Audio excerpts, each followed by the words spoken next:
I am Rahab. People called me a prostitute. They weren't wrong. I won't deny it. I sold my body in Jericho. I did whatever it took to survive. In today's terms, no resume, no connections, no family name worth mentioning. Just a woman at the very bottom. And yet, the Bible calls me a woman of faith. The hall of faith. Someone like me. So what exactly did I believe in? Evidence? I had none. Did I witness miracles firsthand? Not one. I simply heard things. That the God of Israel had parted the Red Sea. That he had defeated the kings of the Amorites. Rumors. Word of mouth. But here is what you need to understand. Everyone in Jericho had heard the same things. It wasn't just me. Everyone knew. And yet they all just shrugged it off. I'll believe it when I see it. There's no way Jericho falls. That is exactly why Jericho was destroyed. Not because they were ignorant, but because they knew, and looked away. Can I be honest with you for a moment? You've heard it too, haven't you? A friend who goes to church told you. You've seen it on YouTube. Your mother used to pray for you. But are you telling yourself this? Show me something more convincing. Then I'll believe. Once my life gets sorted out, I'll think about it then.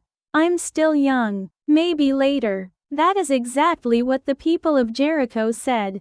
I hid those two spies right under the noses of the king's soldiers. It was a life or death risk. But I want to be clear. I didn't do it out of the goodness of my heart. The moment they were safe, I looked them in the eye and said, I have shown you kindness. Now you swear to me. Save my father. Save my mother. Save my brothers and sisters. Promise me you will spare my family. Bold, wasn't it? A prostitute, demanding salvation from soldiers of the enemy. No hesitation, no apology, because this wasn't a transaction. It was confidence. I already knew whose God was going to win. How about you? When you pray, do you shrink yourself down? Do you whisper, who am I to ask? And walk away without really asking at all? Rahab had nothing, absolutely nothing to bring to the table. And yet she asked, boldly, without shame, because real faith doesn't make you smaller. Real faith makes you unafraid. The spies gave me one instruction. Tie this scarlet cord in your window. That is how we will know to spare you. Think about what that meant. Jericho was a small city. Everyone knew everyone. Neighbors could see everything. If I hung that scarlet cord in my window, people would talk. Rahab, why is that there? Are you on Israel's side? Are you a traitor? I could have been afraid. I could have been ashamed. I could have hidden it inside. But I hung it out anyway. In front of the whole city. Where everyone could see. That is faith. Being afraid to say you believe. Hiding that you go to church. Embarrassed to be seen praying. That is keeping the scarlet cord inside your room. A cord no one can see. Saves no one.